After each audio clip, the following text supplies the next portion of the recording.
capítulo 2 do Evangelho segundo Lucas, versículo de número 41.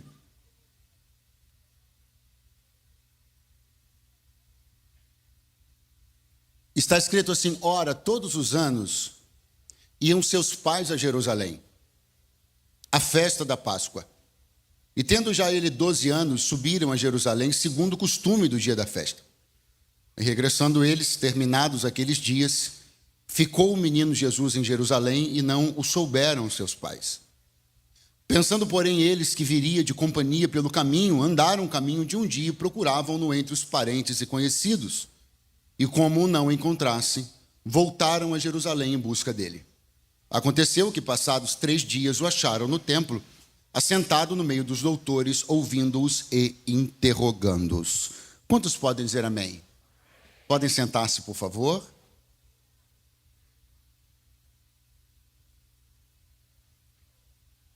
Normalmente, uma mensagem do Senhor na minha vida e, consequentemente, para as pessoas que ouvem aquilo que Deus me comunica nos lugares por onde o Senhor tem me levado, normalmente ela começa com um rabisco, com circular alguma palavra, alguma frase na minha Bíblia, para então, a partir dali, o Senhor começar a desenrolar.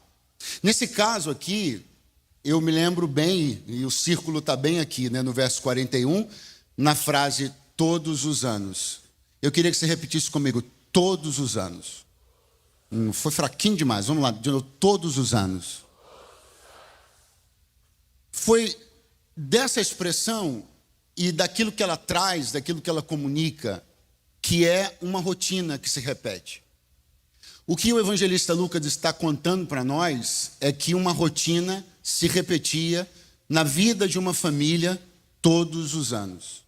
O que o evangelista Lucas está dizendo para nós é que havia uma família em Nazaré. Uma família que não era, aos olhos das pessoas, uma família incomum. Pelo contrário, era absolutamente comum. Embora o choro da criança que nasceu naquela família fosse o choro do Filho de Deus, ninguém sabia disso. Embora o menino que andava pelas ruas de Nazaré, brincando como um menino comum, fosse o Emanuel, ninguém sabia disso. Embora o menino que frequentou a escola, que ia e que voltava, que cumprimentava os vizinhos cordialmente, fosse o Deus encarnado, ninguém sabia disso.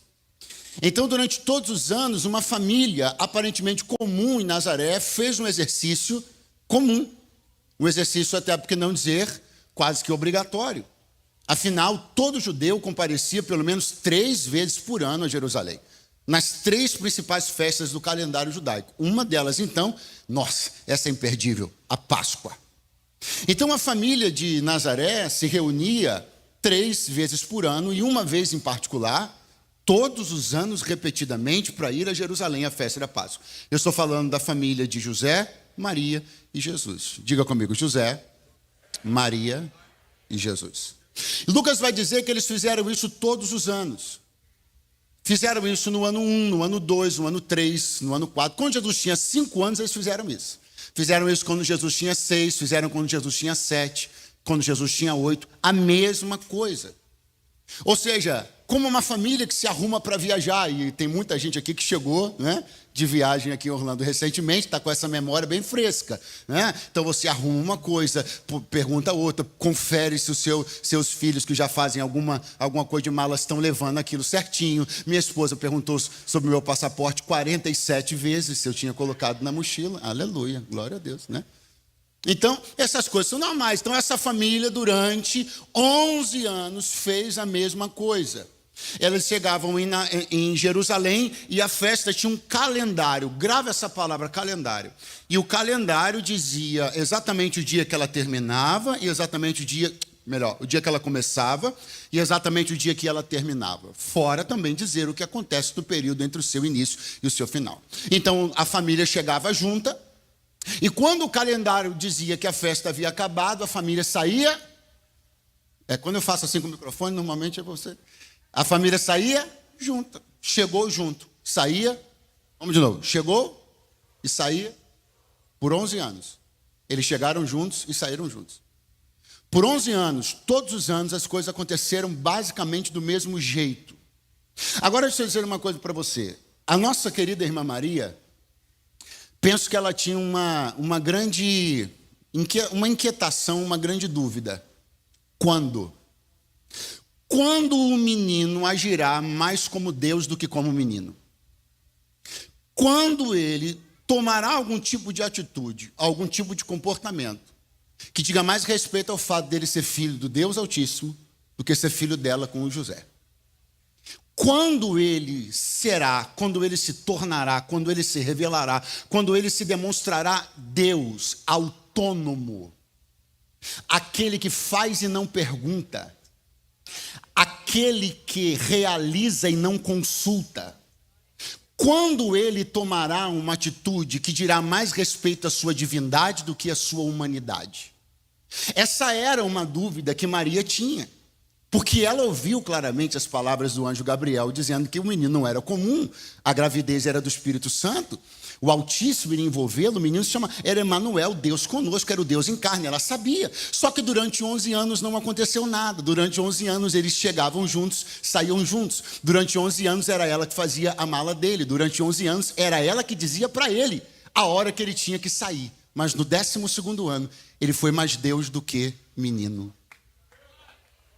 O que eu quero hoje que você creia é que profeticamente nós vamos entrar no 12º ano. Significa que é um ano onde Deus tomará algumas posições, que você ficará um pouco assustado, que você vai suar um pouco frio, que você vai ficar um cadinho arrepiado, que você vai estranhar um pouco, você vai tomar alguns sustos nesse 12º ano, você vai até achar que perdeu algumas coisas nesse 12º ano, mas no final você vai descobrir que tudo isso foi para ele reorganizar a sua vida inteira e começar a ser Deus de um jeito que você não conheceu até hoje. Eu queria que você pegasse a mão do seu vizinho e dissesse assim para ele: no calendário 2025, profeticamente, vamos entrar no 12º ano. Um ano de governo absoluto, um ano onde o Senhor fará algumas coisas que vão me assustar no primeiro momento, mas vão regozijar o meu espírito no segundo. Aleluia! Deixa eu te falar uma coisa, estava tudo muito comum, você não notou? Estava tudo se repetindo uma maneira muito sistemática.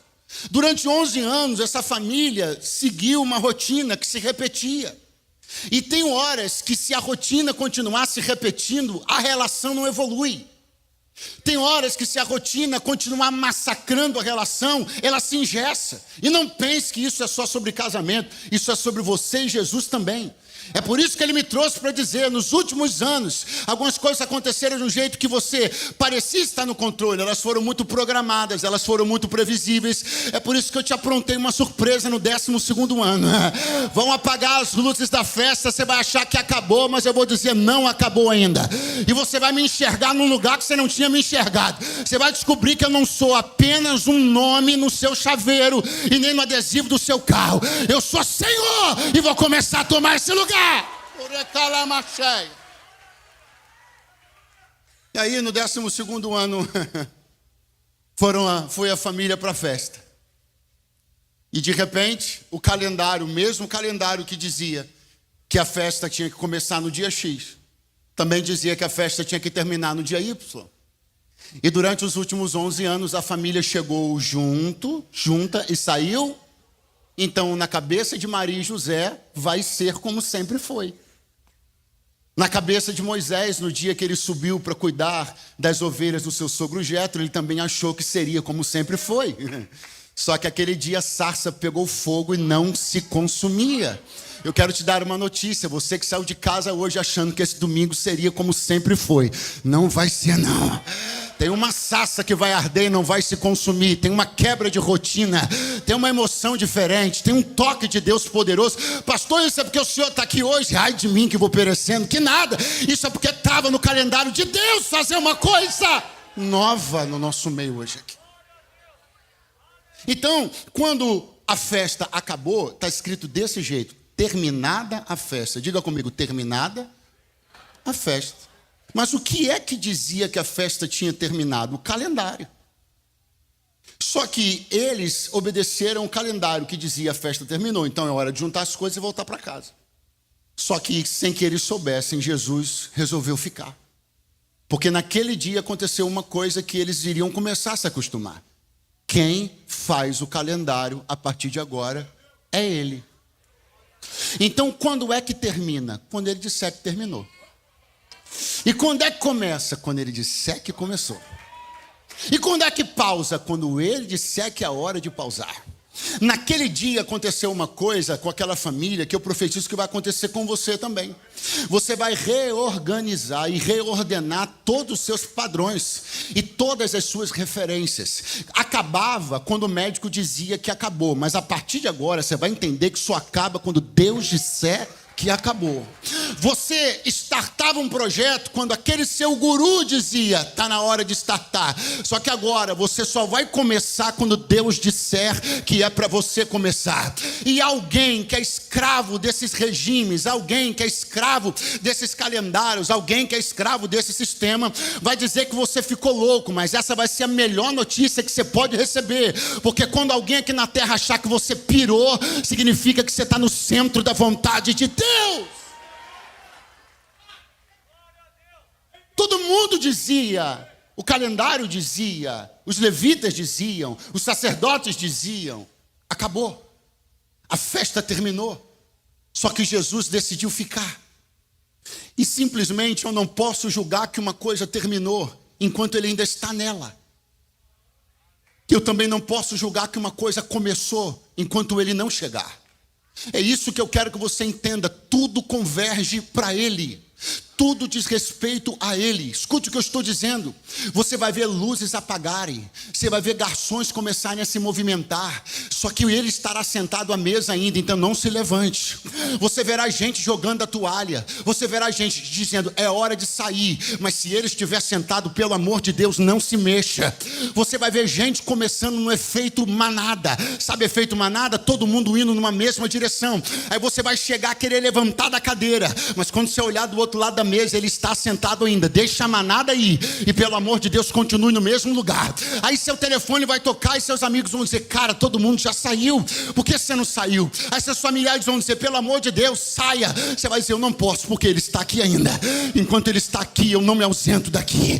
Em nome de Jesus eu profetizo. Teu novo ponto de referência tem nome. Chama-se Jesus de Nazaré. Só acabou quando Ele disser que acaba. Agora tem um detalhe. Quando Ele sair, saia logo atrás. Não queira dizer para mim que o bolo não foi partido ainda. Não espere o bolo partir. Se Ele sair, saia logo atrás. Pelo amor de Deus, não fique para a última foto. Se Ele sair, saia logo atrás. Sua referência não é o bolo. Sua referência não é a foto. Sua referência não é seu amigo. Sua referência não é o vizinho de mesa. Sua referência é Ele. Quando Ele sair, saia. Pastor, mas não saiu nada no jornal alarmante. Mas se Ele sair, saia. Mas não ouvi nenhuma notícia a respeito disso. Mas se Ele sair, saia. Ele conhece tempos e estações mais e melhor que eu e você. Então eu estou profetizando para gente aqui que será tida como louca. Porque alguém vai estar achando, é bom ficar. Mas você vai ver que Ele saiu. E se Ele saiu, não existe razão nenhuma para eu permanecer, nem contextos, nem negócios, nem alianças, coisa alguma continua sendo interessante quando Deus sai. Se Deus sair, tornou-se desinteressante para mim, porque lugar para mim só é bom quando Ele está lá. Aleluia! Então Jesus ficou e eles não sabiam. Eles não sabiam, não souberam. Diga comigo, não souberam. O que eles não souberam? Não souberam que Jesus ficou na festa. Não souberam que Jesus ficou em Jerusalém. Não souberam que Jesus começaria logo, logo a discutir Bíblia com os doutores. Não souberam que uma franca expansão do reino estava em andamento. Não souberam que um trabalho lindo Jesus estava realizando. Não souberam que Jesus estava cuidando dos negócios do seu Pai. Eles não souberam que assuntos sobre o reino de Deus estavam em pleno andamento e a todo vapor. Eles não souberam. Mas não é porque eles não sabiam que não estava acontecendo. Eu tenho que te dar uma notícia: quebre a pretensão de pensar que porque você não sabe, não está acontecendo, ou porque você não está incluído, não está acontecendo, porque o reino de Deus é muito maior do que aquilo que você tem ciência e consciência. Pastor, mas eu sou muito bem formado. Seu bobinho, você está numa bolha e nem percebeu. Pastor, mas eu estou vendo as notícias o dia inteiro. Quais? Aquelas que o algoritmo já percebeu que você gosta e só manda elas para você. Você não sabe de tudo o que está acontecendo. Você vive uma vida enviesada e nem percebeu. O reino de Deus é maior e melhor do que eu e você podemos imaginar. Ele está acima. Eu queria, por favor, que alguém pudesse levantar as mãos, porque eu sou pequeno demais para compreender a amplitude de um reino que é maior do que eu. Não é porque eu não estou sabendo que não está acontecendo. Tem coisas sobre o reino de Deus que você não faz a mínima ideia, e elas estão acontecendo agora. Existe gente que Jesus está levantando agora, cujo nome você não sabe, mas daqui a pouco você vai saber, porque Jesus já decidiu o que vai fazer. Então existem coisas que Ele está fazendo exatamente agora, que não foram noticiadas, não foram comunicadas, não saíram na mídia, mas já são uma realidade, porque Ele já decidiu fazer. Eles não souberam, mas isso não mudava nada. Jesus estava fazendo. Fora dos holofotes, Jesus estava fazendo. Fora da compreensão apequenada da mente daquela família de Nazaré, Jesus estava fazendo. E eles saíram, foram embora, e Jesus lá, e eles foram embora, porque o calendário dizia que acabou, e eles achavam que Jesus se orientava por calendário. Aleluia. E eles foram embora. E daqui a pouco a Maria olhou para o José. Quem ainda está aí, diga amém, por favor. A Maria olhou para o José olhou para Maria. Está contigo? O José falou, não, pensei que estava contigo. Está contigo? Não, está não. Sabe aquele gelo? Alguém aqui já achou que tinha perdido uma criança na Disney? Aleluia. Levanta a mão devagarzinho. Quem já achou que tinha perdido uma criança alguma vez? Não está levantando a mão não, né? Entendi. Tá. No mercado, no Walmart. Aleluia. 368 corredores e você correndo atrás daquela criança. É terrível, não é, gente? É ou não é? É terrível achar que perdeu. É terrível sentir que perdeu.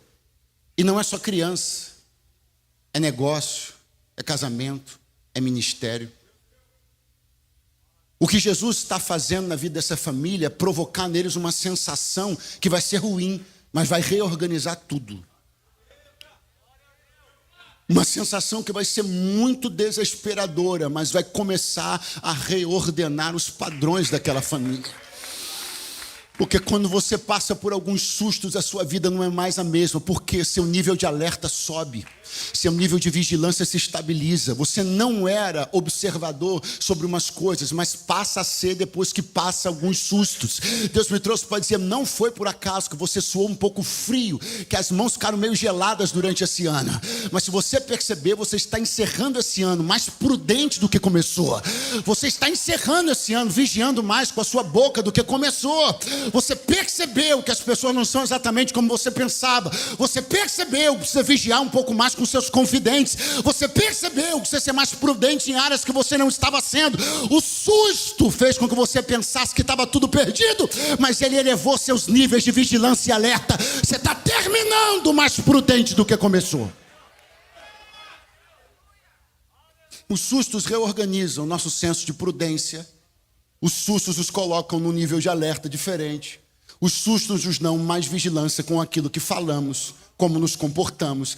Alguém que sentou-se à sua mesa esse ano provocou um susto, mas a verdade é que você termina esse ano com muito mais cuidado a respeito de quem você põe à sua mesa. Então dê uma olhadinha para o seu vizinho, que eu não vou ficar nessa sozinho, e diga para ele, graças a Deus pelos sustos que você passou, porque você hoje é uma pessoa mais alerta, mais vigilante, mais temerosa, mais prudente. Alguém tem coragem de dizer um aleluia? Alguém tem coragem de dizer um glória a Deus aqui, já? Perdi. Se você chegasse para Maria naquele momento, para José, e perguntasse, por que você está com essa cara? O que aconteceu? Eles diriam, perdi meu filho. Eles diriam, perdi. O que eles diriam? Muito fraco, para não dizer horrível. O que eles diriam? Mas se você fosse lá em Jesus, que era quem em tese estava, vamos de novo, era quem em tese estava, você acabou de perguntar para Maria, o que aconteceu? Ela diria Aí você ia lá em Jesus, que era quem em tese estava, e você perguntasse para ele, menino, você está? Ele diria...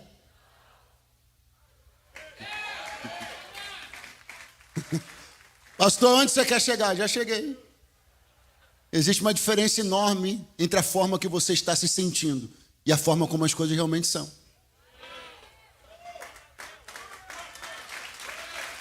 Ele me trouxe para dizer que quem está desesperado é você.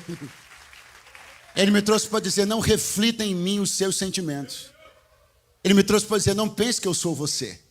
Quem anda perdendo cabelos esse ano foi você. Eu perdi muito esse ano. Não vamos entrar nesse assunto. Por que eu entrei nesse assunto, Senhor? O Senhor me trouxe para dizer, não, os meus ainda são como a Branca Neve. Eu não vejo um Deus desesperado no céu andando com a mão na cabeça de um lado para o outro. Não, não.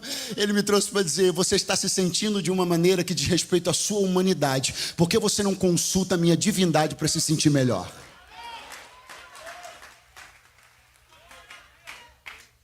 Você está perdido, menino? Não. Mas a tua mãe não. É que mamãe ela não entendeu ainda, mas do 12º ano para frente ela vai entender quem está no governo desse manto. Aleluia. Então, aquela família, quando absorve essa primeira situação, Maria absorve essa primeira situação e agora ela vai ter que lidar com duas emoções que são muito complicadas. A primeira é essa sensação de ter perdido. E a segunda é uma sensação que é ruim demais, gente. Chama-se ter que explicar. Como é que se chama?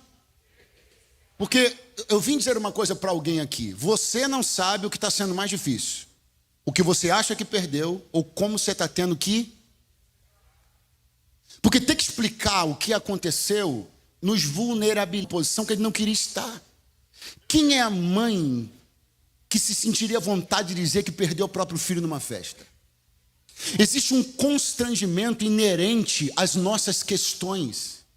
Existe um constrangimento que nos aflige, porque a gente sabe que algumas coisas, à medida que vão se tornando notadas pelas pessoas ao nosso redor, elas vão começar a gerar questionamentos. E essa aflição é tão difícil de lidar quanto a perda em si. Até porque eu preciso te lembrar de uma coisa. Talvez você tenha esquecido, talvez não, mas eu vou te lembrar. Essa menina, essa mulher, né, mãe do menino de 12 anos, ela engravidou com 15 para 16. E ela disse que engravidou do Espírito Santo. E você acha que o pessoal de Nazaré engoliu essa história? Não, olha para mim. Você acha que o pessoal de Nazaré achou mesmo que a Maria tinha recebido a visita do anjo Gabriel? Se eles tivessem acreditado nisso, Jesus não teria ficado até os 30 anos sem ser conhecido como Deus. Se Nazaré tivesse acreditado que o anjo Gabriel visitou Maria e que ela engravidou do Espírito Santo, não teriam vindo magos do Oriente para adorar Jesus. Teria sido a população de Nazaré que estaria de joelho dobrado lá. Então olhe para mim, eles nunca engoliram essa história. Para eles, Maria e José eram dois irresponsáveis. Já foram antes e continuam sendo agora. Você consegue entender que a vizinhança da caravana está olhando e está dizendo, não mudou nada. Moleca de 15 anos, engravidou dizendo que recebeu visita do anjo, casou de um jeito bem estranho com esse José. E agora estão os dois aí, mostrando que são os mesmos irresponsáveis de sempre. Existe um lastro de algumas coisas que aconteceram na sua vida, que estão atrapalhando muito a sua vida agora. Porque alguém está querendo pegar isso para dizer, não mudou nada. É a mesma pessoa, continua enrolado do mesmo jeito. Eles não vão enxergar essa sua crise com sensibilidade. Você está entendendo? Não, não vão. Não espere da sua vizinhança sensibilidade para compreender a sua crise de agora. Eles vão pegar o seu passado e vão dizer que você é só a continuidade do que sempre foi. Não é que você está tendo um momento difícil agora, não. Você é o mesmo enrolão de sempre. Eles não vão ter empatia nem sensibilidade. Não espere isso deles. Deus te trouxe hoje aqui essa manhã para dizer: não espere empatia e sensibilidade. Eles vão se escandalizar, vão falar teu nome, vão comentar sobre você, vão dizer que a sua família sempre foi uma família muito esquisita e suspeita, mas eu vim da parte do Senhor aqui dizer: eu e você sabemos quem você é de verdade. Narata cheia. Pega a mão de alguém que está do teu lado e diga: você e Jesus sabem quem você é. Ele tem uma aliança com a tua casa, Ele tem uma aliança com a tua família, Ele tem um pacto com a família de Nazaré, e Ele não vai abrir mão disso.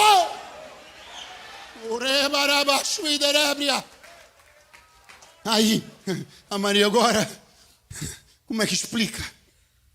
Como é que foge dos olhares acusadores de quem está olhando, dizendo assim: sabia que tinha caroço nesse angu, sabia, aí ó, vai lá, você recebeu a visita do anjo, né, sabe, nem cuidar do menino, e vai dizer para mim que recebeu a visita de anjo, aí ó, olha ela aí ó, e aí a Bíblia diz que vai acontecer uma coisa. Quem ainda está aí, diga amém, por favor.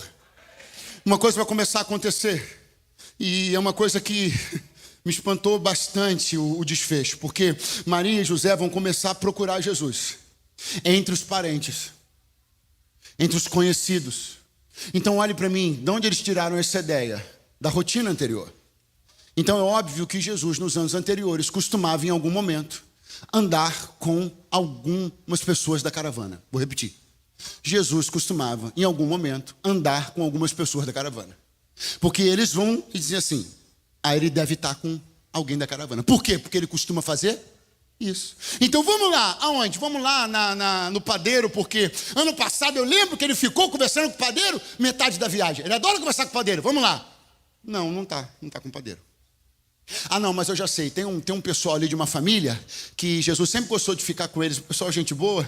Vamos chegar lá. Eu tenho uns 3 anos que eu vejo direto Jesus parando para conversar com aquela família ali. Vamos ver se Jesus está lá. Deve estar lá. Quando chega lá, Jesus não está lá.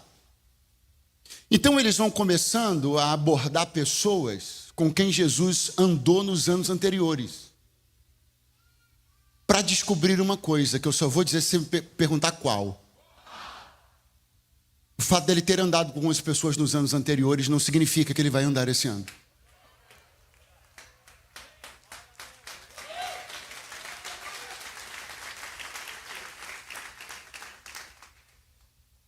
E alguns sustos poderiam ser evitados. Quais? De você bater em algumas portas achando que Deus está lá e descobrir que Ele não está mais.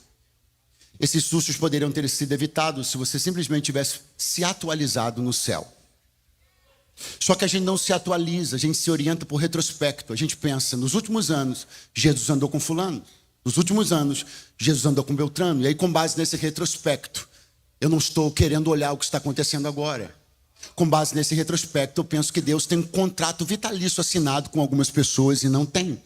Ele me trouxe para dizer: você precisa se atualizar, porque senão você vai ter graves decepções, achando que eu estou com quem já não estou mais há muito tempo, achando que falo pela boca de pessoas com as quais eu já não tenho relacionamento há alguns anos, porque você veio assistindo os vídeos nos últimos anos, você veio curtindo nos últimos anos, você venerou algumas pessoas nos últimos anos. Se atualize, porque eu sou muito dinâmico nas minhas relações. Eu não assinei contrato vitalício com ninguém, eu estou com alguém enquanto ele estiver comigo, enquanto for fiel à minha lei, enquanto andar em santidade, enquanto for fiel à sã doutrina, eu ando com ele. E se não for, não importa quem é, não importa a família que é, não importa de onde vem, não importa, eu deixo de andar.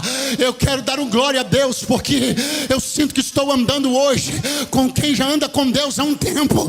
Ou eu quero dar um glória a Deus. Se alguém mais pode fazer isso, levante as mãos bem alto agora, por favor. Aleluia! Pega a mão de alguém que está do seu lado e diga para ele: pergunte a Jesus se ele ainda está com quem você ouviu no ano passado.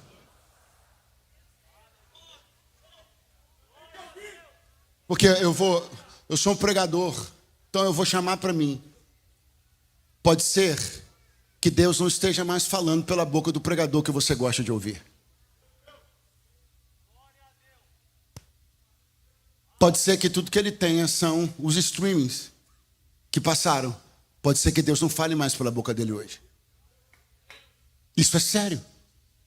Se não fosse sério, um dos dons espirituais não se chamaria discernimento de espírito.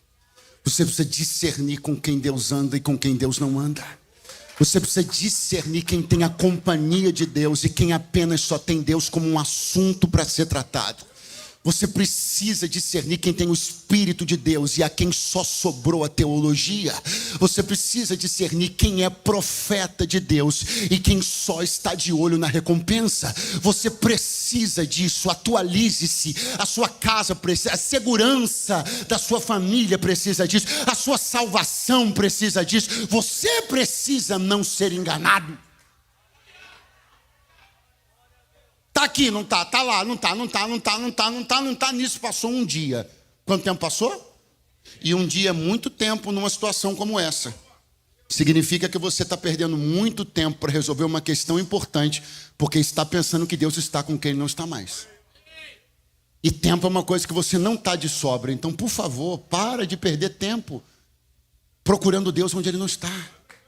Você não tem esse tempo todo que você pensa. Então, quando eles fazem isso, eles decidem, por fim, tomar uma decisão agora muito inteligente. Quem está aí, diga glória a Deus, que eu já vou começar a encerrar. E a decisão é, vamos voltar a Jerusalém. Pastor, por que essa decisão é inteligente? Porque lá foi o lugar onde eles se encontraram pela última. Vamos de novo. Por que é uma decisão inteligente voltar a Jerusalém? Porque lá é o lugar que eles se viram pela última. O que de mais racional há do que procurar uma pessoa perdida no lugar onde você a viu pela última vez? Isso é maravilhoso, isso é inteligente, isso é racional. A pergunta é por que a gente não faz isso? Se existe um endereço onde Jesus foi visto pela última vez, e se esse endereço, não vai embora agora. Se esse endereço é oficializado, ratificado, se esse endereço é confiável e crível, o que você está fazendo procurando ele em outro lugar? Você sabe de quem eu consigo entender a busca de Deus em lugares estranhos? Sabe com quem eu consigo ser complacente vendo essa pessoa buscar Deus em lugares estranhos? Com pessoas que ainda não souberam que existe uma Jerusalém. Porque quando você não tem um ponto de encontro confiável, você pode se perder em outras tentativas. Quando você não tem um altar estabelecido, você pode se iludir indo a outros pseudo-altares. Quando não existe um lugar onde há um sacerdócio instituído, você pode se enganar com algumas indumentárias que não passam de indumentárias. Mas onde existe Jerusalém, altar e sacerdote, ninguém tem desculpa para bater cabeça em lugar errado. Então eu queria que você segurasse a mão do seu vizinho agora, dá uma acordada nele e diga, se existe Jerusalém, você acabou de perder a desculpa. Não tem outro lugar para você procurá-lo, senão no lugar onde Ele ama. A Sião, Jerusalém. Oh, eu tenho uma notícia para te dar. A sua busca acabou. Bem-vindo a Jerusalém, onde Ele está. A minha pergunta é, o que você está fazendo procurando Ele em Samaria, se existe Jerusalém? O que você está fazendo pegando um barco, atravessando o lago de Genezaré, indo lá em Decápolis procurá-lo se existe Jerusalém? Se existe um ponto confiável, idôneo, o que você está fazendo se aventurando? Eu tenho algo muito importante para te dizer. Você já sobreviveu a algumas aventuras espirituais. Pode ser que não sobreviva a próxima. Para de submeter sua família a aventuras espirituais. Para de montanha-russa, irmão, é lá na Disney. Para de submeter sua vida espiritual a montanhas russas. Tem gente que está aqui de passagem, visitando, então segura. Aleluia. Para de se aventurar, meu filho. Para de ser levado por qualquer vento de doutrina. Para de ir aonde dizem que há um profeta. Pare de ir aonde dizem que há uma revelação, aonde dizem que há isso, aonde dizem que há aquilo. Põe teus pés em Jerusalém, meu filho.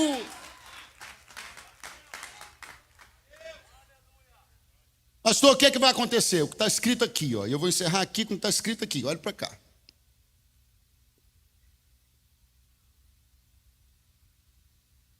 E aconteceu, passados 3 dias, que o acharam no templo, assentado no meio dos doutores. Quantos dias? Eu gostei dessa risadinha que veio daqui da direita. É risadinha de quem já está entendendo onde nós vamos chegar. Quantos dias? Pode vir o pessoal da banda aqui. Quando vem a banda, todo mundo pensa que vai acabar. Então é. Mas vai mesmo. Quantos dias?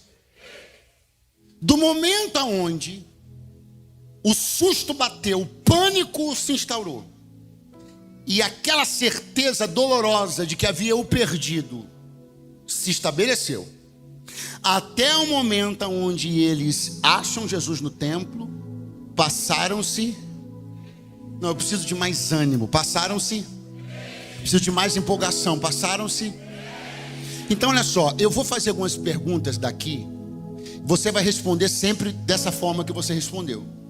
Quando a gente terminar essa rodada de perguntas, a gente vai ficar de pé. Preste bem atenção. Do momento aonde Maria achou ter perdido Jesus até o momento de reencontrá-lo, passaram-se.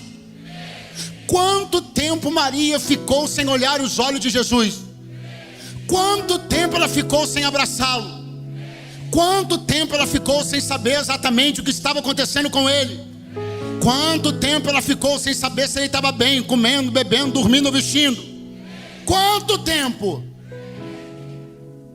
E numa hora como essa, a sensação de Maria não é diferente da nossa. Qual é? Eu vou desmaiar. Vou morrer. Eu não vou dar conta disso. Não vou dar conta. Eu não tenho como passar por essa experiência viva. Eu não tenho como chegar viva no final dessa experiência. Como é que você tem perna para voltar para Jerusalém achando que você perdeu o seu filho? Seu não, o filho de Deus. Maria está achando que não vai sobreviver esses 3 dias. Ela está pensando que não vai sobreviver essa fase. Ela está pensando que não vai dar conta de um processo vergonhoso, constrangedor, onde ela tem que explicar coisas que dizem respeito a um passado e etc, etc. Ela está achando que não vai, ela está achando que não vai dar conta. E Jesus está com 12 anos, 3 dias ela vai ficar sem vê-lo. Ai, vai esquentando aí. 3 dias ela vai ficar sem saber exatamente onde ele está. 3 dias ela não vai abraçá-lo. 3 dias ela não vai olhar nos olhos dele. 3 dias ela não vai tocá-lo. 3 dias ela não vai passar a mão no cabelo dele. 3 dias ele não vai passar a mão no cabelo dela. E ela está achando como você. Dessa eu não passo, não consigo sobreviver. Essa dor é maior do que eu posso suportar. Ai, mas eu penso que o Espírito Santo estava do lado de Maria, olhando: Maria, você acha que não vai sobreviver a esses 3 dias? Vou te contar uma coisa: daqui a 21 anos ele vai desaparecer de novo por 3 dias. Daqui a 21 anos, por 3 dias de novo você vai ficar sem vê-lo. Daqui a 21 anos, por 3 dias você não vai olhar nos olhos dele. Mas assim como daqui a 3 dias você o encontra, daqui a 21 anos ele some por 3 dias, mas aparece no 3º. Se você ainda está aí, dá um pulo dessa cadeira agora e glorifica o nome daquele que ressurgiu dentre os mortos ao 3º dia.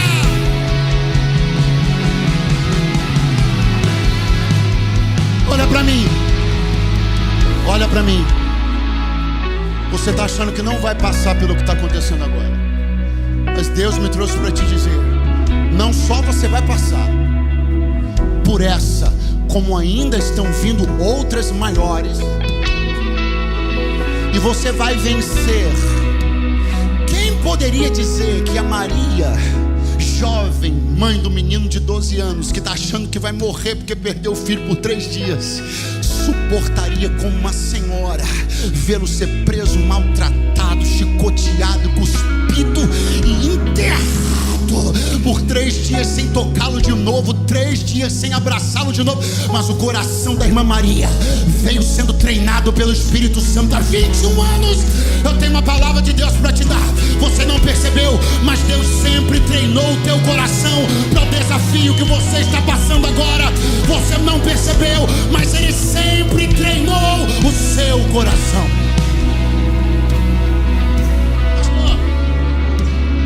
Com que autoridade você vem olhar na minha cara e tirar de mim o direito que eu tenho de desistir?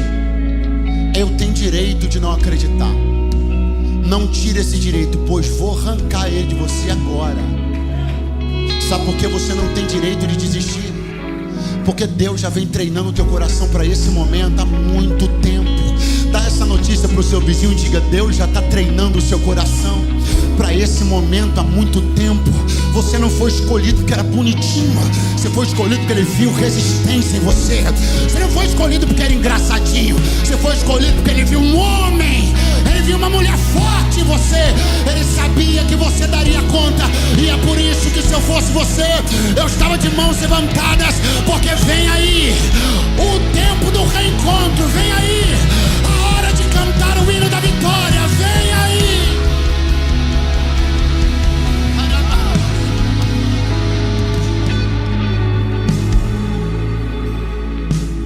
Tudo que parece tão desesperador agora já apareceu anos atrás. Você não percebe que as mesmas coisas que você está dizendo agora, você disse em 2015. Você não percebe que a mesma sensação de não consigo você teve em 2011. Ele me trouxe para dizer: eu estou treinando o teu coração para isso. Teu coração hoje está mais robusto, mais forte, mais poderoso. Ele vai dar conta. E se prepare, porque no terceiro dia tem uma surpresa linda de Deus para você. Eu preciso de alguém para crer. No terceiro dia tem uma surpresa linda de Deus para você. Linda, linda.